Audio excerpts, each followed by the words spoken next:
estadios. Ok. Entonces nosotros ya aquí estamos, ¿verdad? Donde dice, ¿verdad? Y miré ya aquí una nube blanca, y sobre la nube, uno semejante a ¿quién? Semejante al Hijo. Al Hijo del Hombre. Entonces, ¿quién era quien iba en esa nube? El Hijo del Hombre. Jesucristo, ¿ah? ¿Sí? Que tenía en la cabeza una corona de oro y en la mano de una hoz aguda. La hoz era para cegar, ¿verdad? Sí, una especie de hacha. Y la corona de oro, ¿verdad? Aquí no es una corona de rey, aquí es una corona de vencedor, la que le está poniendo aquí Juan, la guirnalda.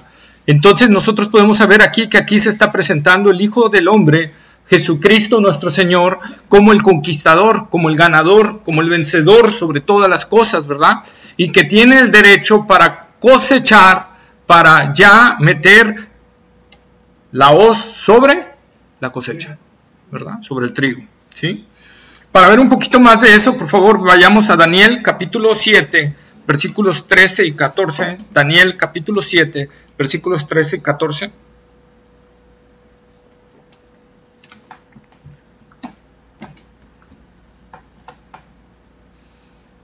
El 7, 13, 14. Sí. 7, 13, 14. Dice, miraba yo en la visión de la noche, y he aquí, con las nubes del cielo venía uno como un hijo de hombre, que vino hasta el anciano de días, y le hicieron acercarse delante de él, y le fue dado dominio, gloria y reino, para que todos los pueblos, naciones y lenguas le sirvieran. Su dominio es dominio eterno, que nunca pasará, y su reino uno que no será destruido. Ahí está, ¿verdad? Una referencia a la profecía de Daniel. Aquí Juan la está ampliando un poquito más. Este hijo de hombre que se acerca, ¿verdad? Ante el anciano de días. Aquí vuelve a aparecer este hijo de hombre, ¿verdad? Ya con su corona del rey. Mateo capítulo 24, versículo 30. Mateo 24, 30.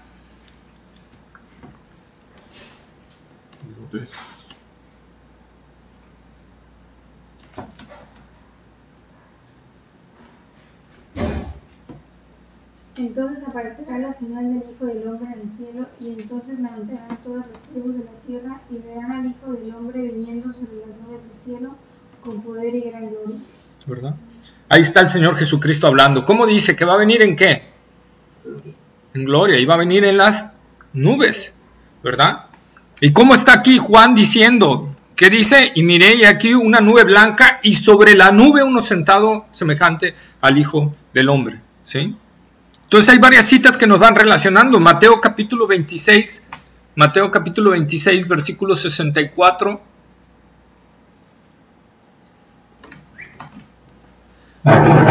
Mateo capítulo 26, versículo 64.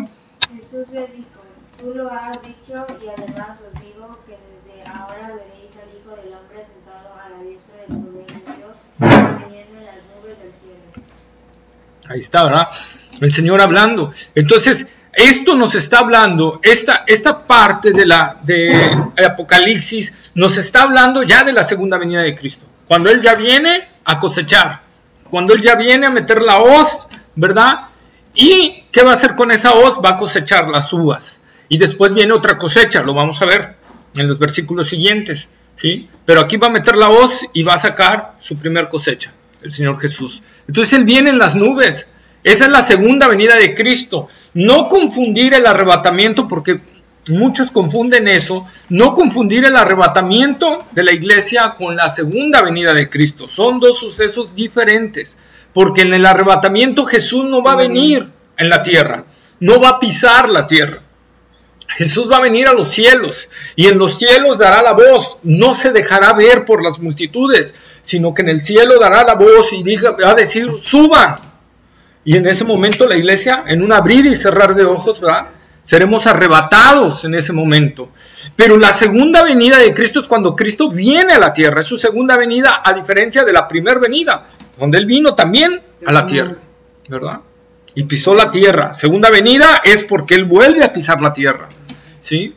Entonces aquí viene, y viene ya como el conquistador, y viene ya como el vencedor sobre todas las naciones, sobre la bestia y el falso profeta, que acordémonos que están controlando ahorita al imperio, dominante. ¿Sí? Entonces Jesús ya viene como conquistador. Esa es su segunda venida. Y Juan está relatando eso, y Daniel tenía un vislumbre de eso y por eso dejó, y vamos a ver después otros versículos. También el profeta Joel habla sobre eso, el profeta Isaías habla sobre eso, y nosotros vamos a ver cómo vez tras vez la palabra de Dios está hablando de estas verdades. Como decía alguien, lo curioso es que la Biblia está escrita por diferentes autores en diferentes tiempos, exactamente, gracias, y ninguno se contradice. Eso es lo maravilloso.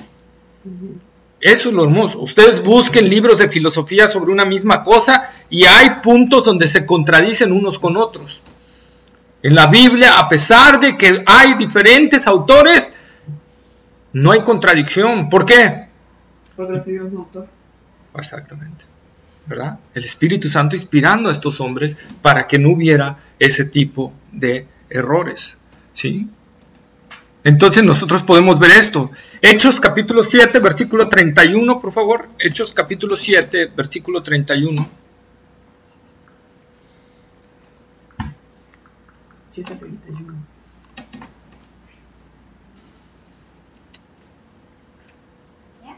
¿Sí? Ya mi vida. Entonces Moisés, mirando, se maravilló de la visión y acercándose para observar, vino a él la voz del Señor. Hechos 7, 31. ¿Sí? Ok.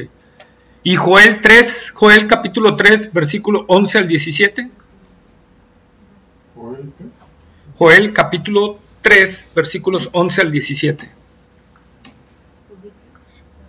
Joel 3. 11 al 17. Joel 3, 11 al 17.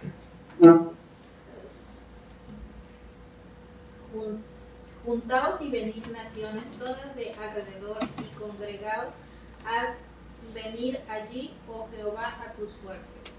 Despiértense las naciones y suban al valle de Josafat, porque allí me sentaré para juzgar a todas las naciones de alrededor. Echad la hoz, porque la miel está ya madura. Venid, descansed, porque el lagar está lleno, rebosan las uvas, porque mucha es la maldad de ellos. Muchos pueblos en el valle de la decisión, porque cercano está el día de Jehová, en el valle de la decisión. El sol y la luna se oscurecerán, las estrellas retraerán su resplandor. Y Jehová rugirá desde Sión y dará su voz desde Jerusalén. Y temblarán los cielos y la tierra, pero Jehová será la esperanza de su pueblo y la fortaleza de los hijos de Israel. Amén. Y conoceréis que yo soy Jehová, vuestro Dios, que habitó en Sión, mi santo monte. Y Jerusalén será santa y extraños no pasarán más por ella. Ok, ¿verdad? Entonces nosotros vemos aquí, ¿verdad? Como dice que va a pisar el lagar, ¿verdad? Las uvas, las va a pisar. Esta será una venida, no como la primera, esta será una venida ya para establecerse como rey y aplastar a sus enemigos, literalmente. Y vamos a ver, ¿verdad? Porque dice que en esta segunda venida, cuando el Señor meta su voz, ¿verdad? Habrá un ejército esperando la venida del Señor Jesucristo para combatir contra él. El ejército del imperio de la bestia, ¿sí? La bestia y el falso profeta liderando a su ejército. Será un ejército tan grande que la sangre abarcará más de 1000 kilómetros, el derramamiento de sangre. Este valle es el valle de Josafat, donde se juntarán estos ejércitos, que es Megiddo, el valle de Megiddo, que está en Israel. Es un valle bastante amplio, donde fácilmente cabe ese ejército. Y ahí será, en ese valle, dice la palabra del Señor, donde será aplastado ese ejército, y la sangre salpicará hasta la altura de los frenos de los caballos. ¿Sí? Entonces, Dios aplastará a sus enemigos. Todo aquel que se quiera rebelar contra Dios, por eso dice la palabra del Señor, dice el necio en su corazón, no hay Dios. Quien dice tal cosa es un necio. Es un necio porque está negando la evidencia total que hay y existe en el universo. Dice la palabra de Dios que los cielos cuentan la gloria de Dios y el firmamento anuncia sus obras. O sea, todo el cielo, toda la creación nos está hablando que hay un Dios, que hay un creador. Y cuando el ateo dice no existe Dios, está yendo contra su propia conciencia, porque dentro de él sabe que sí existe un Dios. ¿Sí? Estaba ahorita y lo mandé a pedir. Se llama Steve Flau, que fue el ateo más rígido en el siglo XX, uno de los escritores y ateos más rígidos del siglo XX, y que actualmente se convirtió al cristianismo y escribió un libro de cómo fue que él entendió que estaba mal. Y lo estoy consiguiendo precisamente para esa parte, ¿verdad? Para ver ese detalle. Pero hay varios ateos. Otro, el George McDowell, era un ateo.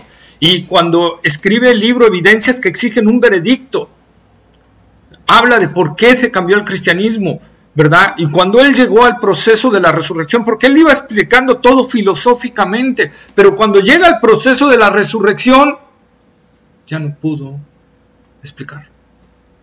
Y ahí fue cuando cayó de rodillas y clamó al Señor por misericordia y perdón. Un ateo, duro de corazón. Ahorita hay un pastor, bueno, que no anda en tan buena doctrina, se desvió de doctrina, pero en un inicio iba bien. Benjamín Lomelí en el Distrito Federal, ¿verdad? Él también era ateo, enseñaba en la UNAM.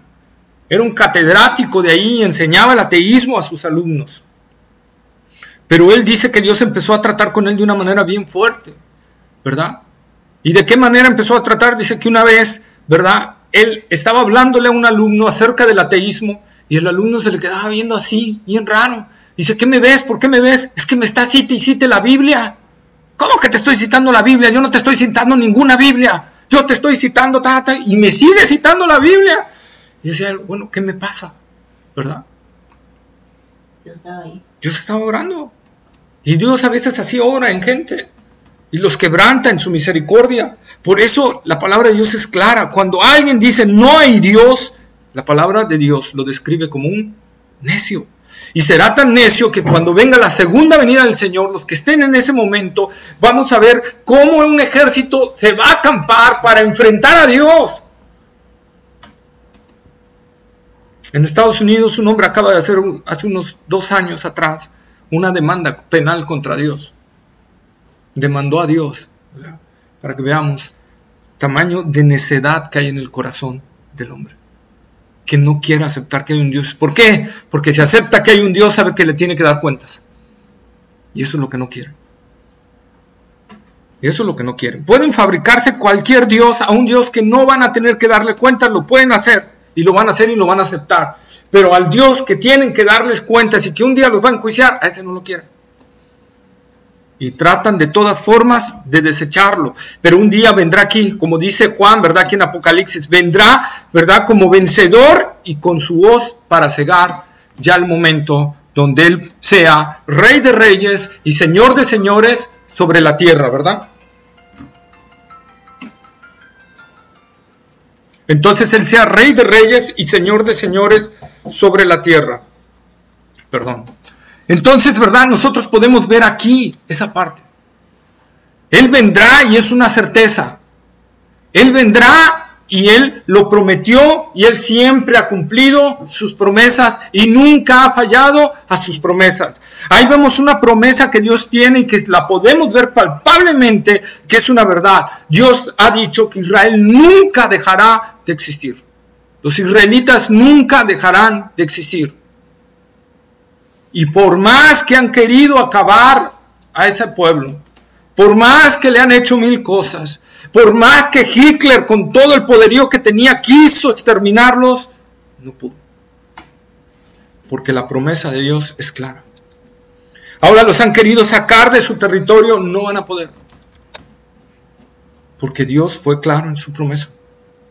Los volveré a plantar en su territorio y nadie los sacará de allí. Y podemos ver 1948, cuando Israel vuelve a ser nación, las naciones musulmanas se levantan contra Israel y quieren destruir a Israel y no pueden. 1967, si mal no recuerdo, en el día de Yom Kippur, donde los israelitas no hacen ninguna actividad. Es casi el día más solemne para ellos. ¿Sí? Se unen Egipto, Libia y Siria para atacar a Israel en ese día. Y solo un pequeño convoy de soldados defendiendo a la nación. Proporción 200 a 1. Y ganó Israel. Dios dijo, no los van a poder sacar de ahí. No los van a poder sacar de ahí. ¿Verdad? Nadie. Irán, que quiere destruirlo y bombardearlo atómicamente y todo, y le ha lanzado 1000 amenazas, no podrá hacerlo. Solo le será permitido a la bestia poder entrar, devastar la ciudad, pero Dios preservará aún así a su remanente que tiene ahí. ¿Sí? Entonces nosotros podemos ver cómo viene el Señor entonces. Y luego dice, y del templo, ¿de cuál templo está hablando? No. Del templo que está en el cielo.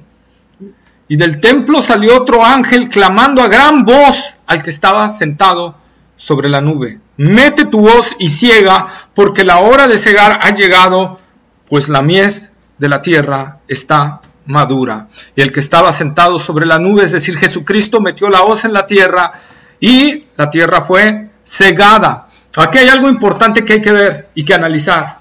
Un ángel le da una orden a Jesucristo.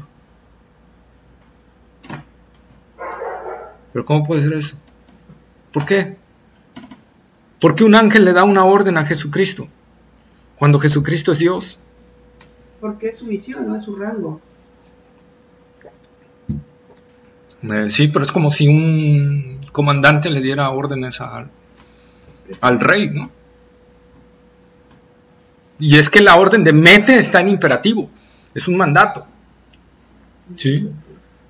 Entonces, con respecto a esto, nosotros tenemos que ver una cosa y entender una cosa. La Trinidad, ¿cómo funciona? Jesús, ¿qué vino a hacer? Así, a redimirnos, a salvarnos. Pero vino también a ¿qué? A revelarnos al Padre. Él vino en un carácter de revelador de la voluntad de Dios. Él vino en un carácter de revelarnos el plan y el propósito de Dios. Él es la revelación de Dios. Por eso Jesús decía, el que me ha visto a mí, ha visto al Padre. Porque Él vino en ese plan. Hebreos capítulo 1, a ver, vamos a Hebreos capítulo 1, versículos 1 y 2.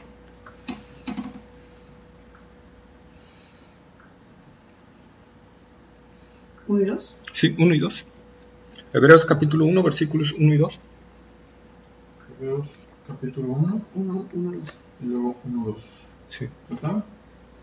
Dice, Dios, habiendo hablado muchas veces y de muchas maneras en otro tiempo a los padres por los profetas, en estos posteriores días nos ha hablado por el Hijo, a quien constituyó heredero de todo y por quien asimismo hizo el universo.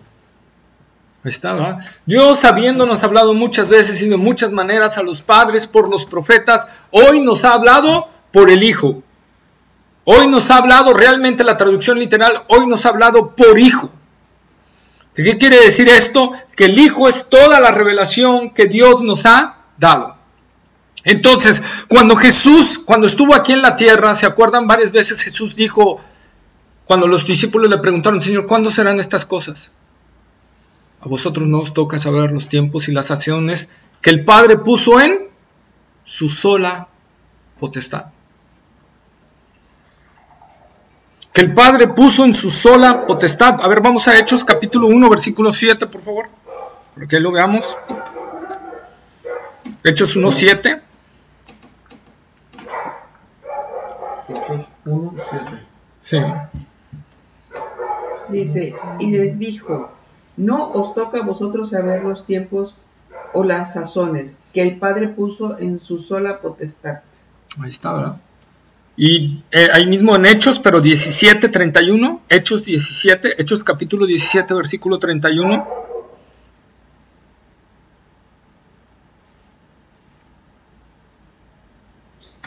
Por cuanto ha establecido un día en el cual juzgará al mundo con justicia por aquel varón a quien designó, dando fe a todos con haberle levantado de los muertos. ¿Verdad? Está hablando ahí del Padre, que Él fue el que designó todo esto, ¿verdad? Mateo capítulo 24, versículo 36.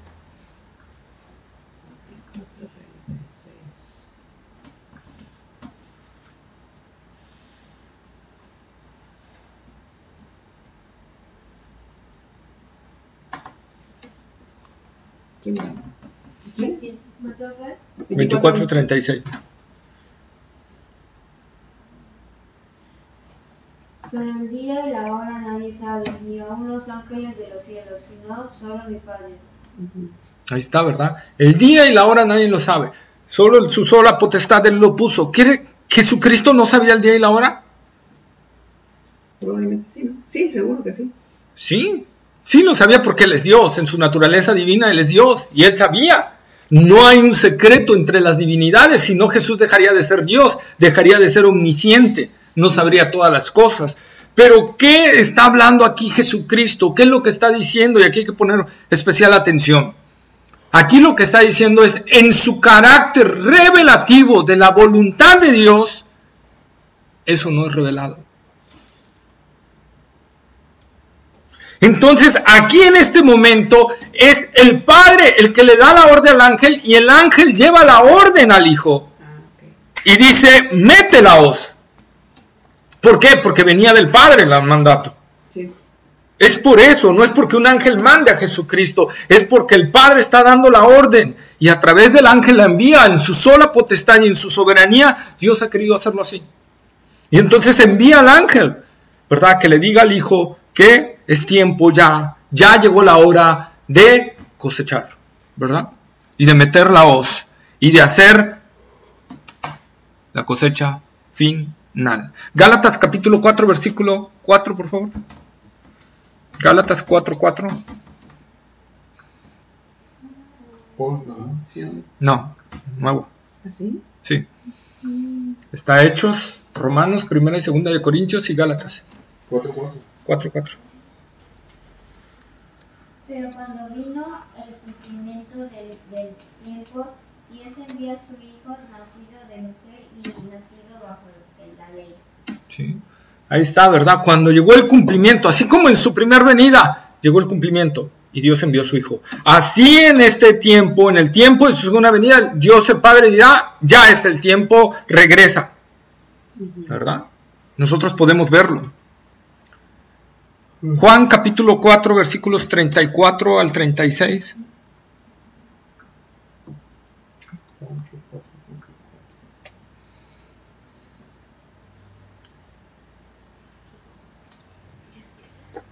¿Qué?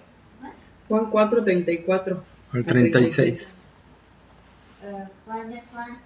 Juan 4, Juan capítulo 4, el Evangelio. Mateo, Marcos, Lucas, Juan. ¿Está en el antiguo o en el Nuevo. Nuevo. Es el cuarto libro del Nuevo.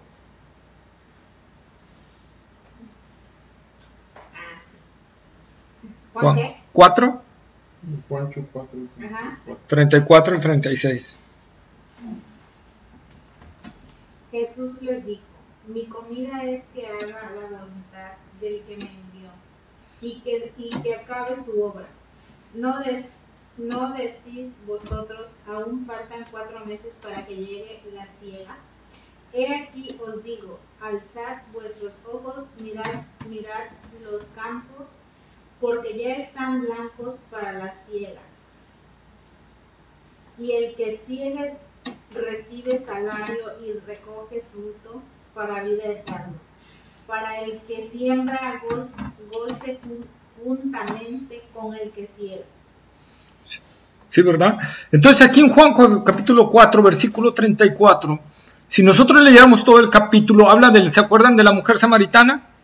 A la cual Jesús le dice, dame de beber, y si tú me pedirías, y 5 maridos, y todo el detalle, ¿verdad? Y que vienen los discípulos y la ven platicar con una mujer, y luego que es samaritana, que samaritanos y judíos pues, no se llevaban, ¿verdad? Entonces, cuando la mujer samaritana se va a hablarle a los del pueblo, a predicarles lo que Jesús había hecho con ella,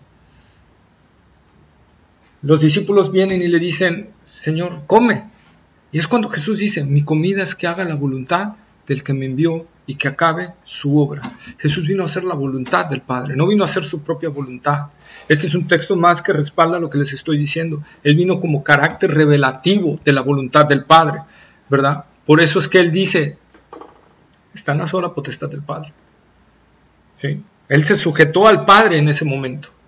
Y todo lo que el Padre le dio para revelar, Él lo reveló, ¿verdad?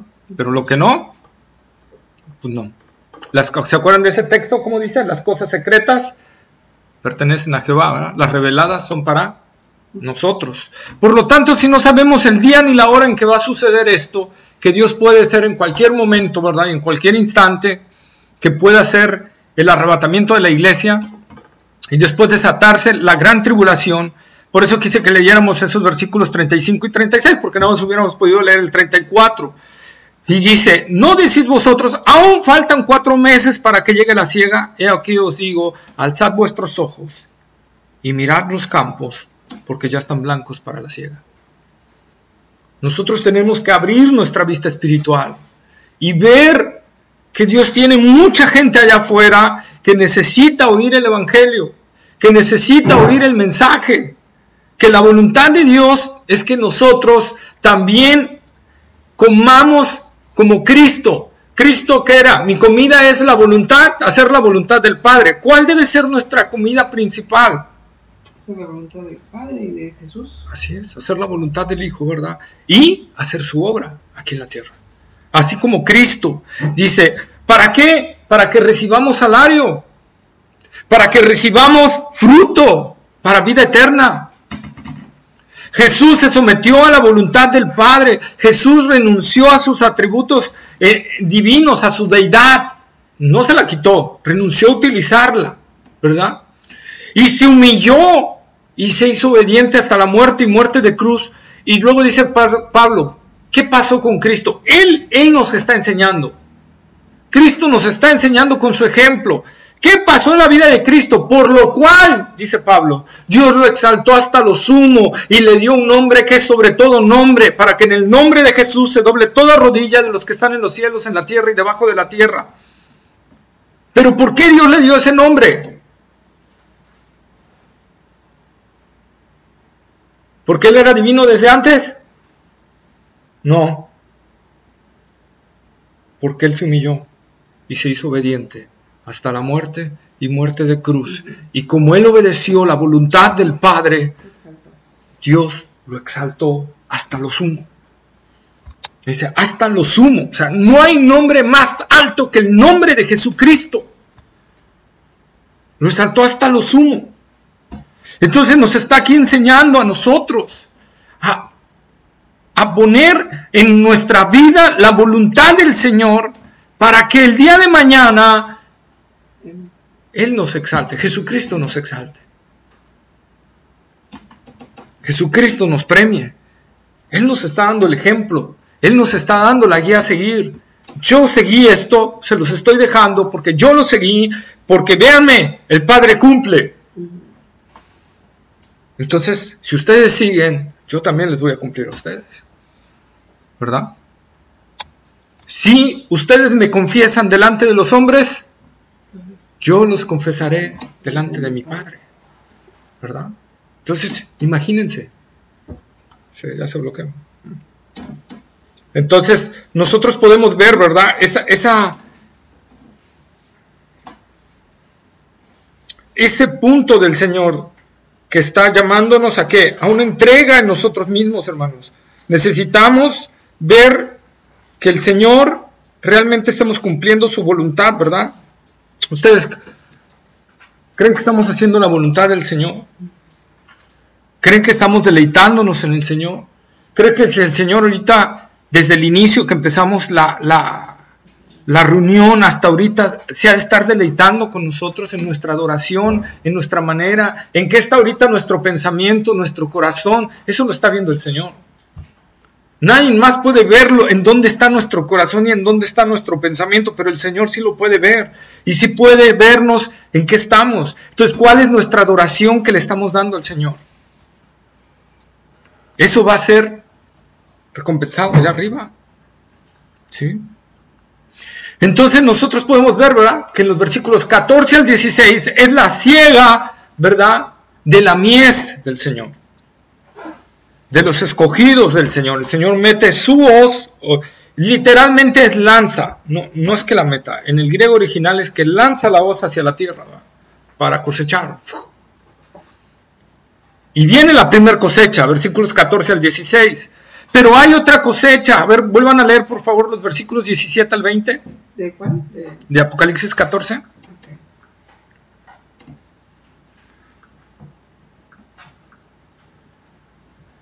Del 17 al 20. 17 al 20.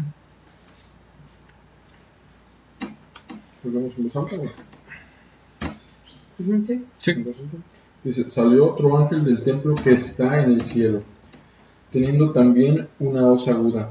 Y salió del altar otro ángel que tenía poder sobre el fuego, y llamó a gran voz al que tenía la hoz aguda, diciendo, mete tu hoz aguda y vendimia los racimos de la tierra, porque sus uvas están maduras. Y el ángel arrojó su hoz en la tierra, y vendimió la viña de la tierra, y echó las uvas en el gran lagar de la ira de Dios. Y fue pisado el lagar fuera de la ciudad, y del lagar salió sangre hasta los frenos de los caballos por 1600 estadios. Ahí está.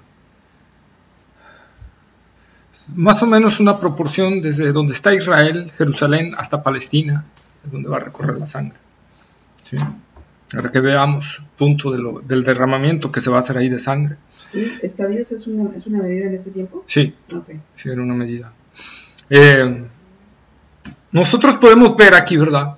Entonces, que otra vez otro ángel, ya no el mismo ángel, ahora es otro ángel, que le dice a otro ángel, ahora a otro ángel, que meta la hoz. Porque ahora viene la segunda cosecha. Primer cosecha, la mies del Señor. Segunda cosecha, la vendimia. ¿Qué es eso? Los que van a condenación. Son cegados para hacer, son cortados para hacer ¿qué? Puestos en el lagar de la ira y que sean pisoteados. Eso es lo que se está refiriendo. Por eso vemos que hay dos órdenes de meter la hoz. Una, la del Señor por sus escogidos durante esa gran tribulación. Y lo vamos a ver que más adelante aparecen en el capítulo 15. Pero la segunda es la vendimia que hacen los ángeles. ¿Para qué? Para los condenados. Los que serán pisados por la ira del Cordero. ¿Verdad? Que serán realmente pisados por esa ira. Esto de las ciegas está desde las profecías del Antiguo Testamento. Ya leímos Joel, ¿no? Capítulo 3, versículo 13, que dice que pisa, ¿verdad? El verbo pisar está tan intenso y realmente lo que quiere decir es hollar. O sea, fuertemente así con los pies para destrozar. ¿Sí? No solo pisar, sino cuando te dan un pisotón así bien duro, con ganas de quererte romper el dedo. Eso es lo que está diciendo. Realmente esa es la acción, hollar, para destrozar, para destruir. Eso está en varias profecías. Vamos a Isaías capítulo 34, Isaías capítulo 34, versículos 1 al 7. Isaías capítulo 34, versículos 1 al 7.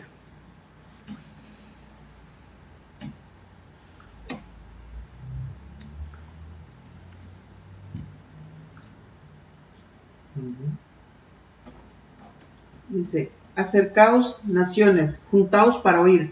Y vosotros, pueblos, escuchad, oiga la tierra cuando hay en ella, el mundo y todo lo que produce, porque Jehová está airado contra todas las naciones e indignado con todo el ejército de ellas. Las destruirá y las entregará al matadero, y los muertos de ellas serán arrojados, y de sus cadáveres se levantará hedor, y los montes se disolverán por la sangre de ellos, y todo el ejército de los cielos se disolverá, y se enrollarán los cielos como un libro, y caerá todo el ejército como se cae la hoja de la parra, y como se cae la de la higuera. Porque en los cielos se embriagará mi espada, he aquí que descenderá sobre Edom el juicio, y sobre el pueblo de mi anatema. Llena está de sangre la espada de Jehová, engrasada está la grosura de sangre de corderos y de machos cabríos, de grosura de riñones de carnero, porque Jehová tiene sacrificios en Bosra y grande matanza en tierra de Edom. y con ello caerán búfalos y toros con becerros, y su tierra se embriagará de sangre, y su polvo se engrosará de grosura. Engrasará de grosura. Ok, entonces ahí está, hay otra vez otra profecía de lo que va a hacer el Señor, ¿sí? Lo mismito en Isaías, y podríamos leer Isaías capítulo 63, versículos 1 al 6, Joel, que ya lo leímos, 3, 9 al 14, Apocalipsis 19, 13 al 20, ¿a quién le toca? Ese sí lo vamos a leer, Apocalipsis 19, 13 al 20, por favor.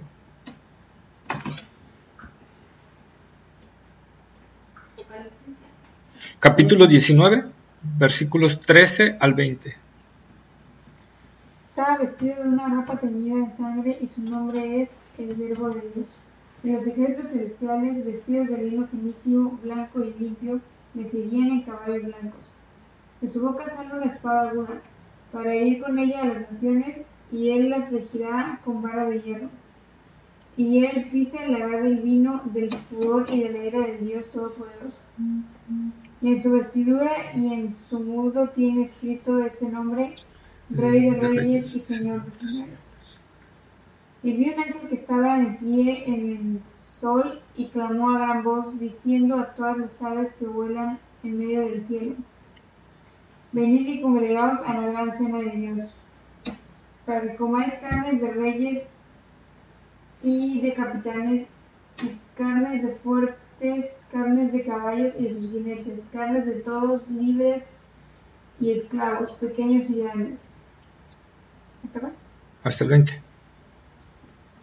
Y vi a la bestia y a los reyes de la tierra y a los ejércitos reunidos para guerrear contra el que montaba el caballo y contra su ejército.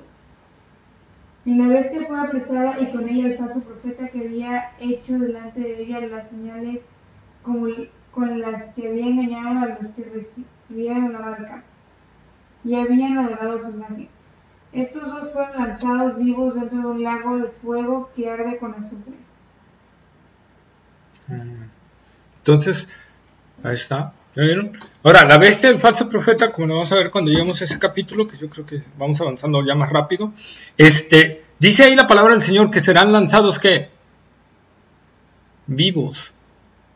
Ellos no pasarán por el juicio del gran trono blanco. La bestia y el falso profeta, Jesucristo los agarrará y los aventará directo al lago de fuego y azufre. Ya están enjuiciados. Ya, directamente, sin pasar por el trono blanco, ¿verdad? Entonces nosotros podemos ver, ¿verdad? Ahí lo que dice el Señor. Será, la verdad, un derramamiento bastante fuerte de sangre y verán la ira del Cordero y será algo tremendo. ¿Quién podrá escapar? Dice, va, en otro capítulo de Apocalipsis que ya lo vimos, que la gente va a decir a las peñas y a los montes, cúbrenos de la ira del Cordero, ¿verdad? Entonces nosotros tenemos que tener mucho cuidado. Malaquías capítulo 4 versículo 1. 4:1.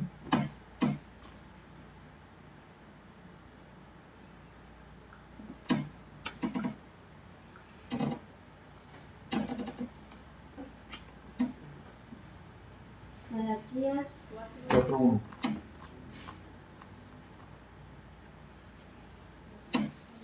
Este es el penúltimo libro del Antiguo. no carga. Ah, se le acabó la carga.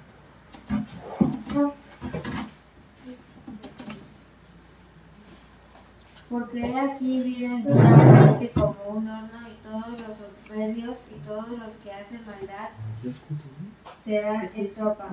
Aquel día que vendrá los abrazará, ha dicho Jehová de los ejércitos, y no les dejará ni raíz ni rama. Ahí está, ¿verdad? Para que veamos cómo será aquel día de tremendo. Pero aquí es antiguo, ¿no? Sí, es antiguo. Será tremendo, ¿verdad? Será como estopa, dice el Señor. ¿Y es qué? 4:1. Todo esto debe de hacernos pensar que el mensaje del reino, o sea, el que se está predicando en ese tiempo de la gran tribulación y que hoy también en parte lo predicamos, es determinante y manda una pronta acción. Dios siempre advierte y manda a su pueblo.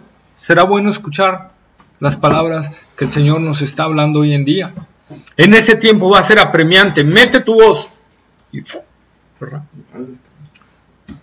Y aquí, hoy en día el Señor nos está diciendo lo mismo.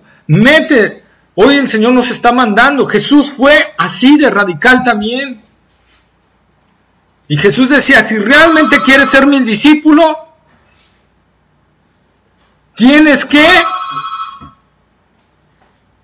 ponerme en primer lugar por sobre todas las cosas.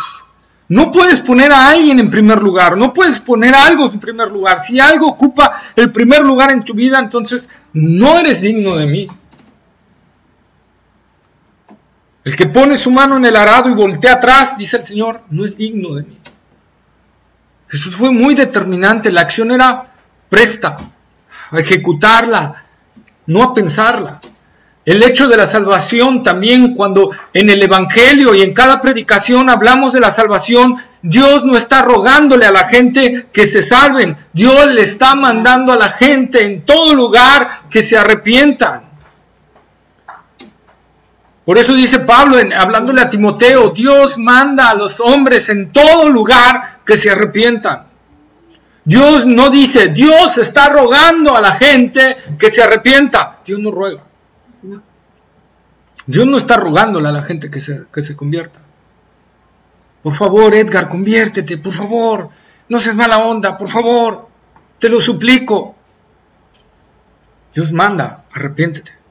Y por eso el apóstol Pablo escribe y hace una referencia a Isaías que dice, hoy es el día aceptable, hoy es el día de la salvación. Si oyeres hoy su voz, no endurezcas tu corazón. Pero la palabra del Señor siempre es clave. Hoy, cuando hay un mandato del Señor, es hoy. Inmediato. Es para ejecutarlo ya. Nosotros vemos en cada acción de salvación en la Escritura, vemos la acción pronta. Cuando el Señor Jesús se le presentó a Saulo, Saulo le dijo, déjame pensarlo, Señor. Inmediato. Cuando Felipe, con el eunuco, que le predica el Evangelio, y el eunuco le dijo, mira, pues tengo que regresar a mi tierra, allá lo voy a meditar, y ya cuando lo medite, pues te mando una respuesta con alguien. No, fue inmediato, ¿verdad? La mujer, ¿cómo se llamaba esta? De que vendía púrpura y se me fue el nombre, bueno, pero en Hechos, cuando Pablo está predicando, fue inmediato. El carcelero de Filipos, ¿qué necesito para ser salvo? Cree en el Señor Jesucristo. En ese momento creyó e invitó a Pablo y a los demás a entrar a su casa y que le siguieran predicando el Evangelio. La acción es inmediata. Dios no está pidiendo que lo medites. Dios te está ordenando que te arrepientas y que creas en el Evangelio. Porque la acción de meditar te puede llevar a un endurecimiento del corazón. Si Dios hoy está hablando algo en nuestras vidas que no está correcto delante de Él, que no le hemos entregado algo delante de Él, tenemos que hacer una respuesta hoy. No puedo meditarlo. Señor, pues déjame pensarlo, ¿no? Voy a pensarlo, Señor, y ya te mando una respuesta. Dios, no. Jesús no está rogando, Jesús nos está ordenando. Y así vendrá Jesús con esa autoridad y con ese poder por segunda vez y meterá su voz y esperemos, ¿verdad? Que no estemos en ese tiempo. Que no estemos en ese tiempo. Y esperemos que si aún no llegáramos a ese tiempo y la muerte nos sorprende antes porque así Dios lo determinó, no abramos nuestros ojos en un lugar de condenación. Porque no hay, y se los he repetido varias veces, no hay forma que salgamos de ahí. No hay forma. Será por toda la eternidad. Que no seamos de esos que le dijeron, ¿verdad? Que el Señor Jesús habló en Mateo y que dice, Señor, Señor.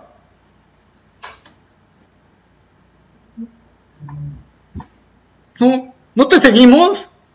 ¿No andábamos contigo? ¿No sanábamos enfermos? Señor, ¿no oíamos todos los miércoles el estudio bíblico? Y que el Señor diga, ¿quién eres? No te conozco. Señor, pero acuérdate, yo estaba los miércoles ahí. No faltaba ni un miércoles, Señor.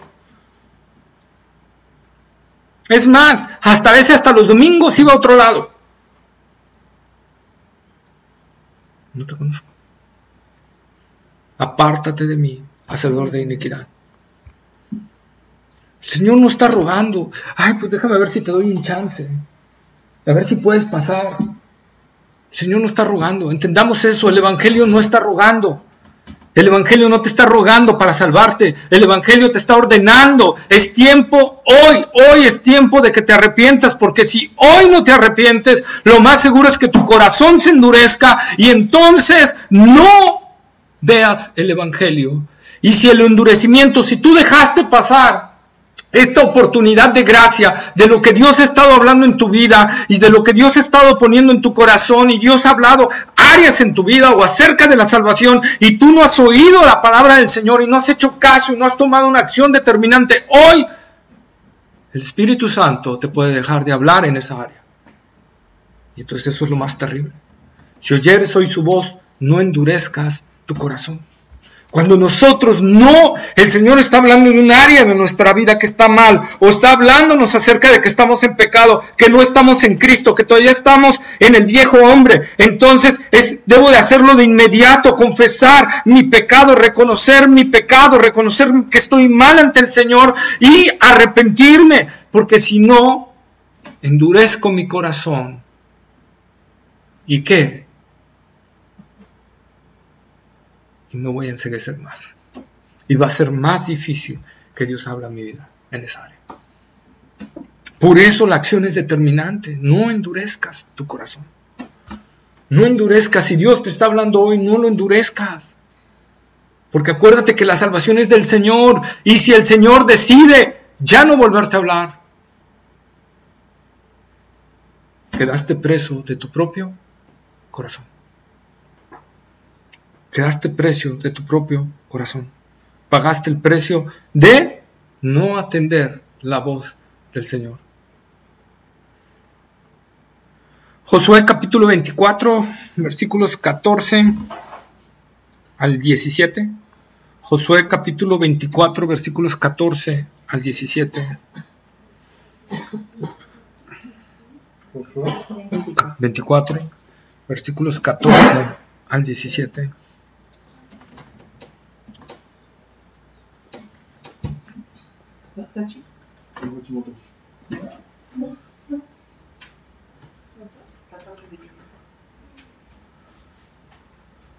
Ahora pues temed a Jehová y servirle con integridad y en verdad, y quitad de entre vosotros los dioses a los cuales sirvieron vuestros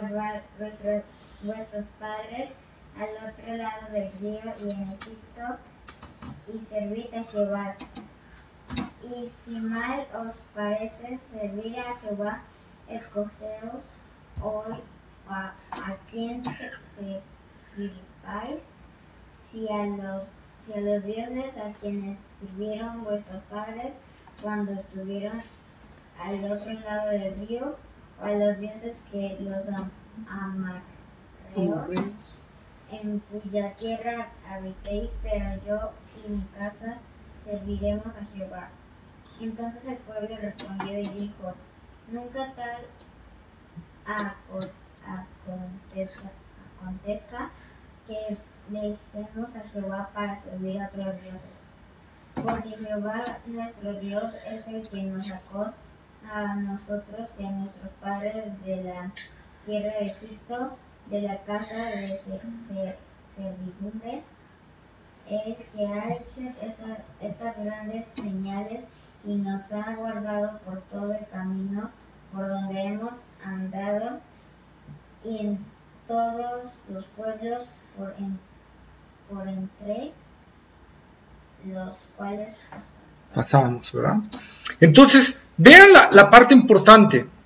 Vamos a ver aquí, y es importante, ¿por qué estoy traduciendo esto? Porque hoy el Señor nos está llamando a hacer un cambio en nuestras vidas. Fíjense, Josué está hablándole al mismo pueblo que salió de la tierra de Egipto, que hoy ya están tomando posesión, ya tomaron posesión de la tierra prometida, ¿sí?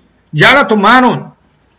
Entonces, ¿cuál es la orden que Josué les está diciendo al pueblo? Ahora pues, temed a Jehová y servirle con integridad y en verdad, y quitad de entre vosotros los dioses a los cuales sirvieron vuestros padres al otro lado del río y en Egipto, y servid a Jehová.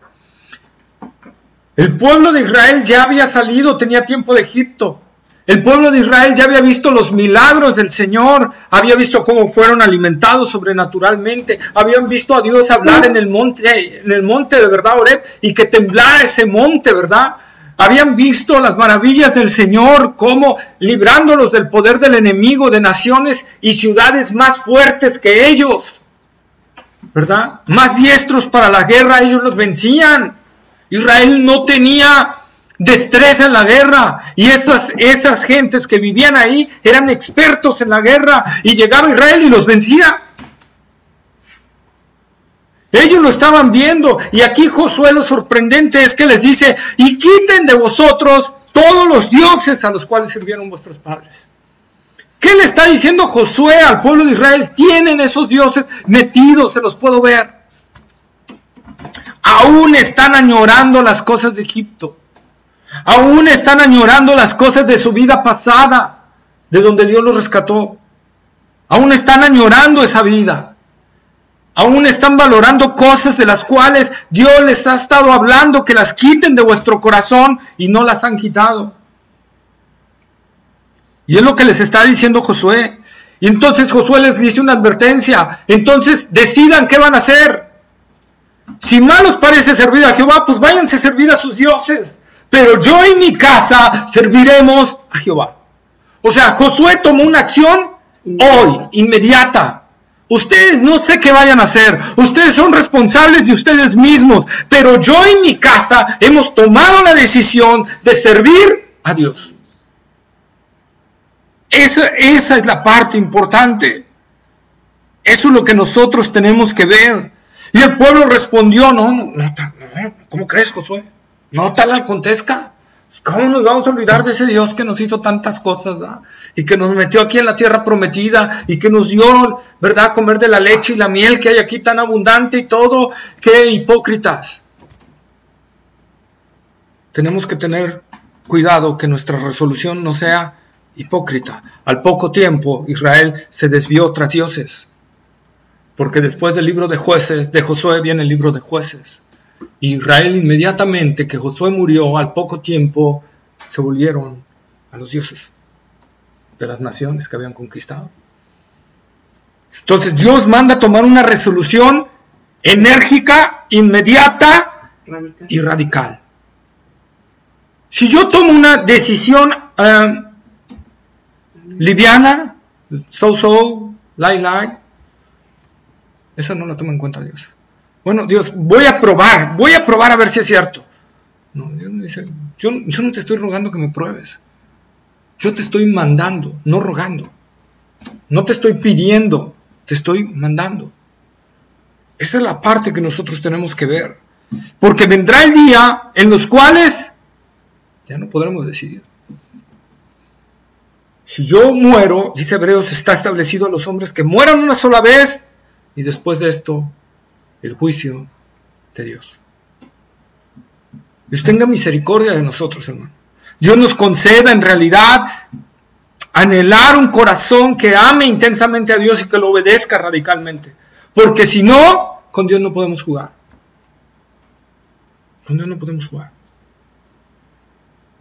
Y Dios, si no respondemos a Dios, entonces responderemos a su disciplina si somos hijos, o al lago de fuego y azufre si no somos sus hijos. ¿Verdad? Y la pregunta es: ¿eres hijo de Dios? ¿Realmente has nacido de nuevo? ¿Cómo está tu pasión, tu amor por el Señor si has nacido de nuevo? ¿Cómo está tu decisión por el Señor? Por eso dice la palabra del Señor que los cobardes no heredarán el reino de Dios. ¿Ya entienden por qué? Porque alguien que cobardemente dice: oh, sí lo sigo, pero no me conviene mucho. O sí lo sigo, pero no le doy todo, eso es un cobarde, dice. El reino de Dios sufre violencia, dijo Jesucristo, y solo los violentos lo arrebatan. ¿Por qué es así? Porque Dios quiere gente así, no quiere gente a medias tintas, no quiere gente a mitad, no quiere gente indecisa. Él dice, o me sigues, o regrésate. Y disfruta el mundo, lo que puedas disfrutar. Los años que te quedan por vivir, disfrútalos. Porque de todas maneras te voy a enjuiciar, ¿verdad? De todas maneras te voy a ver en el juicio del gran trono blanco y yo voy a ser tu juez, porque quien se va a sentar a juzgar en el gran trono blanco es Jesucristo, porque todo el juicio el Padre lo ha entregado al Hijo. Y Él es el que nos va a juzgar. Y Él es el que va a decir, maldito al lago de fuego y azufre.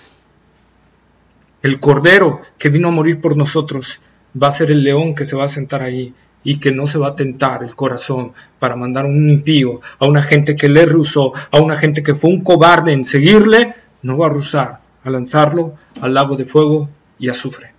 Hoy es el día aceptable, dice la Escritura. Hoy es el día de salvación. Amén. Amén. Bueno, vamos a orar.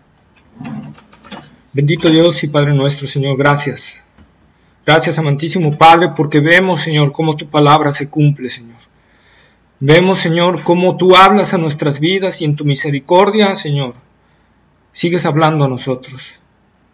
Padre, danos un corazón que responda a este llamado, Señor. Danos un corazón, Padre, que en verdad responda no con tibieza, no con titubeo, Señor, sino con un corazón que lo dé todo, que se determine todo por ti, Señor. Que donde quiera que tú lo pongas, Señor, te sirva y sea testimonio vivo, sea en el trabajo, sea en la escuela, Señor, sea en el ministerio, sea en los convivios, sea en todo, sea una conversión, Señor, auténtica, radical, entregada, Señor, a ti. Padre, permítenos ser esos jóvenes, esos adultos, esos ancianos, Señor, que te dan la gloria a tu nombre, que te dan la honra a ti, Señor, y que te ponen en primer lugar, y que exaltan y bendicen tu nombre donde quiera que estén, Señor. Haznos, Señor, como Daniel y sus amigos, Señor, que en medio de cualquier oposición ellos te antepusieron a ti, porque tomaron la decisión radical de honrarte a ti, aún sobre sus vidas, Señor. Te pedimos, Señor, que obres en nosotros y que sea nuestro caminar y nuestro andar, Señor, un reflejo de la decisión radical que hemos tomado de servirte, de agradarte y de buscarte, Señor. Sabemos que tú produces tanto el querer como el hacer, Señor, pero tú nos mandas, Señor, a tomar decisiones. Así que ayúdanos, Señor. Clamamos a ti, danos ese corazón que responda, Señor, a tu llamado. Y que no juguemos al cristiano, Señor. Que no juguemos, Señor, porque tú no eres un Dios que juega. Tú eres un Dios verdadero, justo, soberano, Señor. Fiel, santo, con el cual, Señor, no podemos andar vacilando o queriéndolo bromear, Señor. Ayúdanos en el nombre de Jesús. Ayúdanos, Señor. Si hay áreas en mi vida que no te las he entregado, Señor, aquí estoy. Ayúdame, háblame, cámbiame, Señor. Te ruego a sí mismo por cada uno de los que están aquí, Señor, que si hay áreas, Señor, que no han de entregado, Señor, que tú estás hablando a ellos, Señor, que tu voz sea tan fuerte, Señor, como un trueno de una tempestad, Señor. Y no haya otra acción más que volverse a ti de todo corazón, Señor. Te ruego en el nombre de Jesús que tú lo hagas, Señor. Que nadie de los que está aquí, Señor, caigan en ese lugar de tormento eterno, Señor.